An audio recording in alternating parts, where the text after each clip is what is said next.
ছোটোখাটো একটি নদী তৈরি হয়ে গেছে অলরেডি আমাদের শহরে। মাত্র মনে হয় 20 থেকে 30 মিনিটের বৃষ্টিতে এখানে হাঁটু পরিমাণ পানি জমে গিয়েছে। দেখতে পাচ্ছেন বাচ্চারা খুব মজা করে হাঁটছে পানির মধ্যে। আর বলতে গেলে একেবারে নদীর মতোই লাগছে। এটি হচ্ছে ঢাকার Keraniganj model town. Keraniganj model town নামক যে ছোট্ট একটি উপশহর রয়েছে, সেই উপশহরের অবস্থা বর্তমান চিত্র।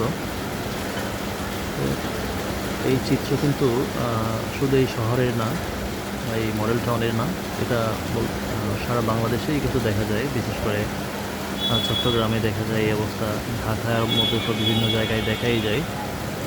তো আমাদের দেশের আসলে পয় নিষ্কাশন ব্যবস্থা বা বৃষ্টির পানির অপসারণের যে ব্যবস্থা, সেটা খুবই দুর্বল বলতে গেলে। যে নালা থাকে সেটা প্রয়োজনের তুলনায় অনেক ছোট থাকে, বিশেষ করে ছোট ছোট শহরগুলোতে এবং গলিগুলোতে যে নালা থাকে সেটা প্রয়োজনের তুলনায় অনেক বেশি ছোট হওয়াতে পানি যাওয়ার পথ রাস্তাটা ঠিক থাকে না।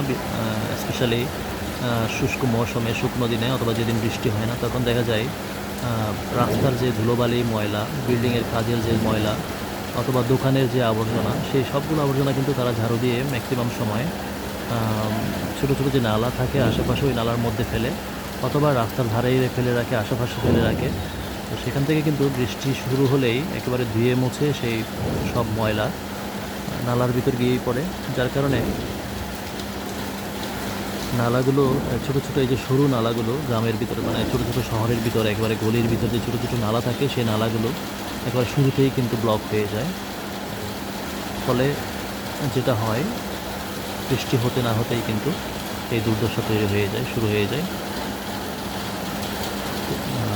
সুন্দর একটি শহর হয়ে যায় একেবারে গ্রামের খালবিলের মতো।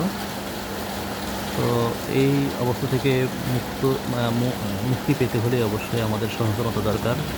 পাশাপাশি কর্তৃপক্ষেরও কিন্তু কঠোর হওয়া উচিত নালার ব্যবহার নিয়ে, ময়লা আবর্জনার ব্যবস্থাপনা নিয়ে।